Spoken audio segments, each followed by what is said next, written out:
Feudal Japan was a time of warring clans of samurai and chaos.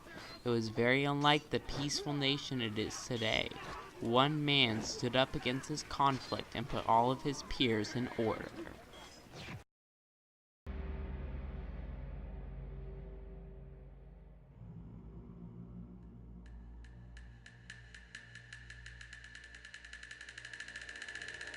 Since the Ashikaga shogunate, the government of late 1500 Japan demonstrated poor leadership, causing internal wars and conflicts. Daimyo Oda Nobunaga refused to compromise his land with this underskilled empire.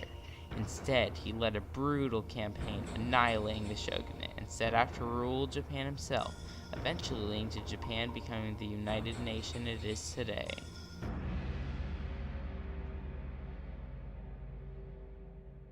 The Ashikaga shogun's ineffective leadership made the daimyo rebel because they wanted to be free from the government, and the shogunate, with their lack of military skills, could not do anything about it, leading to the conflict of the Onin Civil War. Basically, a feudal system with the many daimyos led to a dispute about imperial and shogunal succession and turned into a civil war. This shows that a weak government can cause larger problems and internal conflict to the nation itself. This is because the clans of Japan decided they could take advantage of the Ashikaga shogunate's lenient feudal system and try to attain more land for themselves. Specifically, the 10-year Onin War, a period of chaos and warring samurai, led to destroying many beautiful monuments and temples in the capital of Kyoto and taking control from the shogunate. Also, clans refused to follow the shogunate's new laws and expectations. Therefore, Japan was in need of a new and stronger government, which is where Oda Nobunaga comes in. In conclusion, the Ashikaga shogunate, being unable to hold control of the various clans in its empire, led to many revolts, which led to a civil war, leaving the once beautiful city of Kyoto in ruins.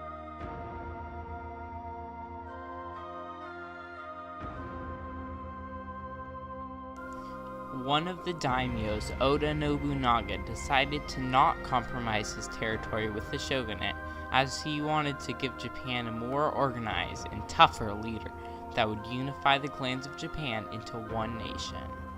Portuguese traders came in and traded the latest muskets to his army, increasing the threat of the strongest daimyo Japan had ever seen. As a result, the join or die threat made by Oda Nobunaga made his sieging of clans successful due to the Portuguese Christians' guns supplementing his samurai army. It also indicates that because Oda Nobunaga refused the compromise made by the incompetent shogunate, he was able to extend his territory over at least half of Japan. Surprisingly, it was not just Oda Nobunaga's great battle strategies, skill, and firearms that led to conquest that would eventually unify Japan, but his willingness to compromise with other clans through kind letters and peace treaties, like the Asakura, Amago, and Otomo. Also, his famous strategy of waiting for submission, then sneaking in and attacking, expanded his empire, and eventually took down the shogunate itself. This is because he noticed people were struggling under a poor empire, so he replaced it with his own better empire. All in all, instead of compromising his land with a weak empire, Oda Nobunaga, using brain and brawn, unified Japan.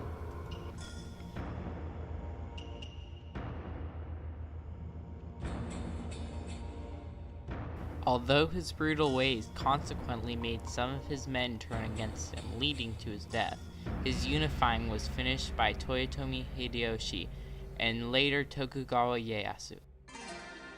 For example, it is unknown why Akechi Mitsuhide, one of Oda Nobunaga's generals, betrayed him and forced him to commit seppuku, or Japanese ritual suicide, during a siege on the Mori clan's Takamatsu Castle. And there are many unlikely theories why, but most sources say it was because his mother died for Nobunaga's cause, or that he did not agree with Nobunaga's brutal ways. Consequently, although Nobunaga's ruthless and bloodthirsty behavior helped to unify Japan, it eventually led to betrayal by some of his men. Hence, Nobunaga's untimely death led to all his land being leaderless and in chaos again. But a young foot soldier named Toyotomi Hideyoshi stepped up and continued his conquest. Hideyoshi was inspired by Nobunaga's conquest and continued the pursuit of overall compromise and unification. This shows that even though Nobunaga died, his legacy lived on in others who finished the job and led to a unified Japan. It also indicates that Toyotomi Hideyoshi's unifying was continued by Tokugawa Ieyasu, who fully unified Japan and made the new Tokugawa shogunate officially the new shogunate of Japan.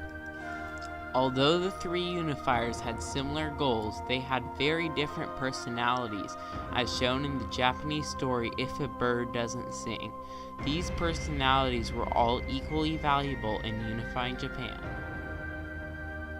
To sum up, Toyotomi Hideyoshi and Tokugawa Ieyasu were inspired by Oda Nobunaga's incomplete unification and conquered the final half of Japan.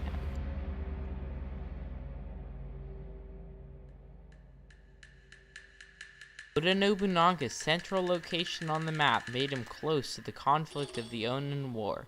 This made him realize his destruction, so he built up an army to stop the battle by taking down the weak government and giving Japan a new leader to straighten things out, eventually leading to a nationwide compromise throughout Japan.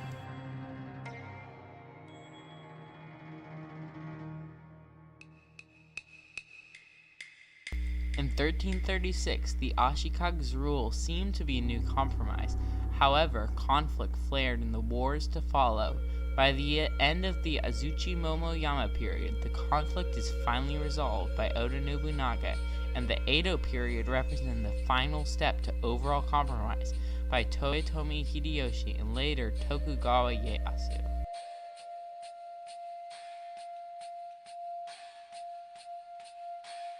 This chart connects to the conflict and compromise because the first chart showing the Ashikaga rule seems like a good compromise between the daimyos, but the chaos and conflict of the Onin War by a disorganized empire and rebelling daimyos eventually caused the death of Shogun Ashikaga Yoshiaki, as seen in the second chart. The second chart also shows that Oda Nobunaga took over some of the daimyos so that he would be the new and more organized leader of Japan, leading to a later compromise.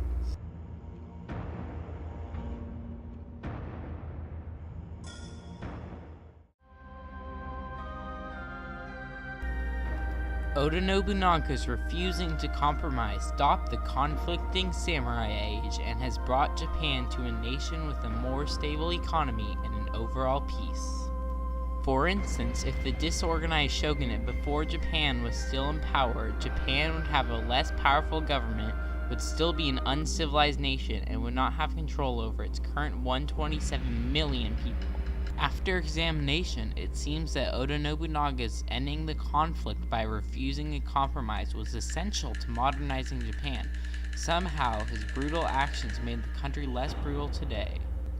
Oda Nobunaga's rampage through the barbaric clans of ancient Japan started a legacy which inspired future shoguns to continue his unification. This is because of his wit, skill, and help from Portuguese traders. There is a common saying that Nobunaga planted the rice, Hideyoshi harvested and cooked it, but Ieyasu ate it. Oda Nobunaga's refusing to compromise with shoguns and instead take the throne himself eventually led to his dream of a stable, advanced nation with few conflicts, which we know today.